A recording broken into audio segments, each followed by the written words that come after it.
Welcome, families, to Storytime at the Harvard Museums of Science and Culture. If you've attended our program before, welcome back. If this is your first time, we're glad you're here. We hope this program engages everyone in your family, from the little kids to the grown-ups. We read picture books that you might find at your local library or at school that connect to something in the museums. First, we'll read the story, then look closely at some objects from the museums. We hope you enjoy today's story. Hello and welcome to Storytime. I'm so glad you're here. My name is Carol. Have you ever seen anything like this before? This particular pod is dried and hard. And can you hear the sound of the dried beans inside? Well, this is the dried pod of a cacao fruit. The fruit grows right on the trunk of the cacao tree, and when it's ripe, it turns yellow. Here's a pod that's broken open, so you can see the dried beans inside. Here's a bag of cacao beans. We make chocolate from them. Do any of you like to drink hot chocolate or eat chocolate candy? Me too. Before the 1500s, only people in Central and South America knew about cacao. This is the way that the Nahuatl word cacao is written. The cacao tree evolved in the upper Amazon region in an area that now includes parts of Peru, Ecuador, and Colombia. From there, it spread northward across the Andes and into Central America, where it became a part of the diet and culture for thousands of years. In fact, the cacao bean was used as money throughout Mesoamerica before the Spanish conquest. The cacao plant was given its scientific botanical name by the Swedish natural scientist Carl Linnaeus in his original classification of the plant kingdom, where he called it Theobroma cacao. Theobroma means food of the gods. Well, let's read a traditional Native American story about how this food was given to the people by the gods. A Quetzalcoatl tale of chocolate was retold by Marilyn Park and Sharon Panic, and with illustrations by Lynn Castle. This book was first published in 1994 by the Paramount Communications Company, and we're reading this story today with permissions from University Press of Colorado. Before we begin our story, there are 3 vocabulary words that I'd like to go over. The first word is Quetzalcoatl. It's a mythological figure of the Mesoamerican people, the region that includes Mexico and Central America. He's credited with bringing civilization and chocolate to the people of Earth. The second word is cacao. It's a tree that produces a bean from which chocolate is derived. The Aztecs roasted and then ground the cacao bean into powder, choco, and then mixed the powder with water, atl, to create a delicious drink called chocolatl. And the third word is chinampas. Chinampas were floating gardens created by the Aztecs from mud taken from the bottom of Lake Texcoco. The mud, which was scooped from the bottom of the lake, was packed on large floating reed mats and tended as farmland. Quetzalcoatl, the priest, gathered the children around the fire. He told them a story of the old days of his ancestor, Quetzalcoatl, the god. He told them first that Quetzalcoatl was a great civilizer, the bringer of corn, the competitor of Tlalocs in the first ball game, and the provider of chocolate to the people of the earth. This is the story that he told. Dicen que, they say that, long ago, humans were told to leave the jungle garden of the gods. The people were sent to live near jungles of their own on Earth, where most of the time they were happy. Two-Winged Deer was a farmer's son who lived with his family in a jungle village. He and his family belonged to the Shining Jaguar clan. Two-Winged Deer was proud to be a member of the brave and honorable group. The Shining Jaguar clan were hard workers, skilled craftsmen, brave warriors, kind and cheerful. Two-Winged Deer and the people of the village had plenty of food to eat, both from the lakes and the streams. They ate turtles and manatees, crocodiles and fish. Two-Winged Deer and the hunters from his village used bows and arrows, snares and atlatls to hunt for deer, turkeys, armadillos, and other animals.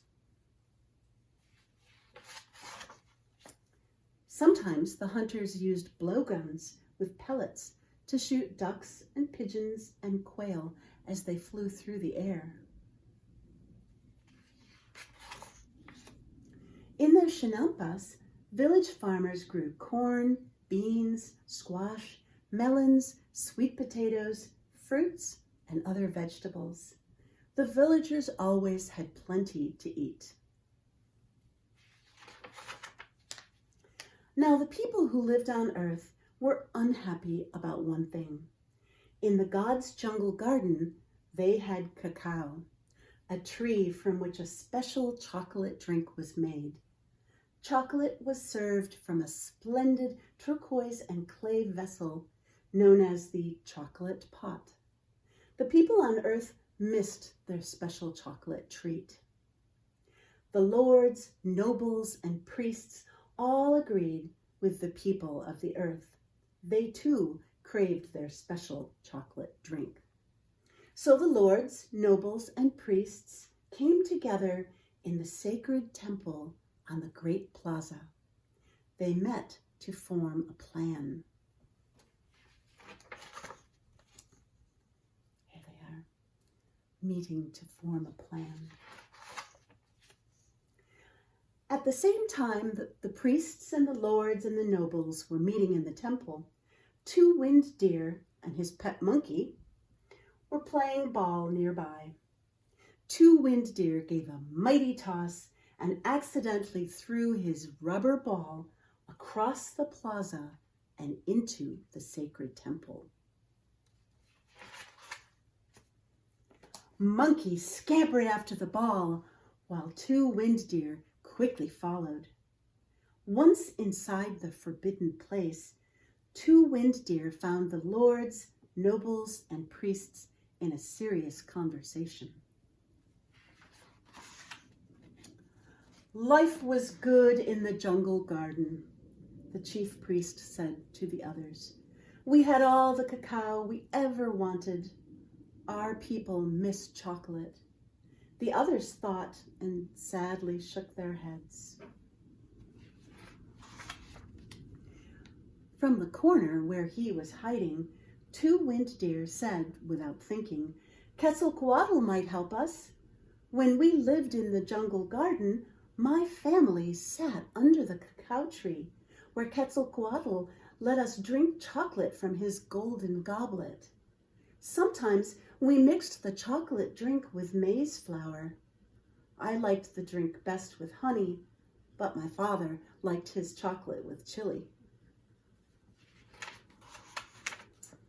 The lords, priests, and nobles looked with horror at Two-Winged Deer and said, How dare you come into this temple? Important clan matters are being discussed, and children are never allowed in here. The Shining Jaguar leaders will speak to your family about your punishment. Uh-oh. Two-Winged Deer lowered his head and bolted off into the jungle. He knew he had shamed his family and broken the rules of the Shining Jaguar clan? Would the leaders of the clan punish his family?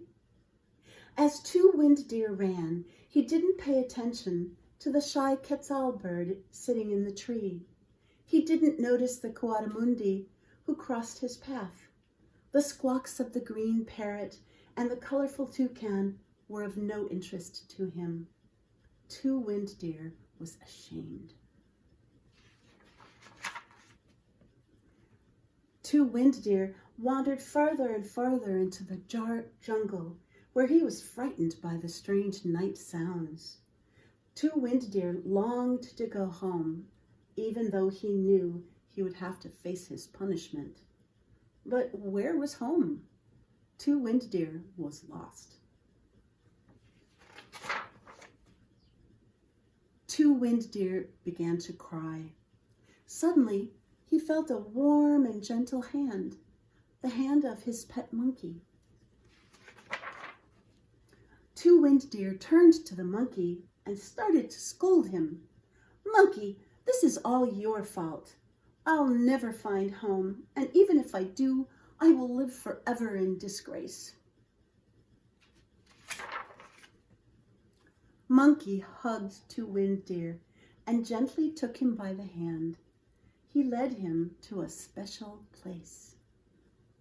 Let's see what kind of special place it is. Two Winged Deer and Monkey entered a magical grove where the stars were shining brightly and the moon illuminated the many jungle trees. Monkey pulled Two Winged Deer to the center of the forest where there stood the largest, most beautiful cacao tree that Two Winged Deer had ever seen. Monkey said in a soft and comforting voice, "Two Winged Deer, here is the cacao pod that you need. There are chocolate beans inside. Take this treasure to your village. The elders of the clan will not be angry with you anymore. You will no longer bring shame to your family." Two Winged Deer smiled at Monkey, and then before his very eyes, he watched as Monkey transformed into the mighty Quetzalcoatl. "You must leave this place now," said Quetzalcoatl, "and promise never to return. Treasure these cacao beans. Watch them grow. You and your Shining Jaguar clan will have chocolate forever, and from now on, you will be known as Lord Chocolate, the boy who brought chocolate to the people of Earth." And that's the end of our story. I hope that you enjoyed this very old story about how Two Winged Deer became Lord Chocolate and brought chocolate to his people in Mesoamerica. People in the rest of the world didn't know about cacao until the 16th century. And now cacao is grown in equatorial countries around the world, with most of it coming from South America and West Africa. Well, whether you like milk chocolate or dark chocolate or bitter unsweetened chocolate, I'm glad we can enjoy this amazing treat from nature. Bye for now. See you next time.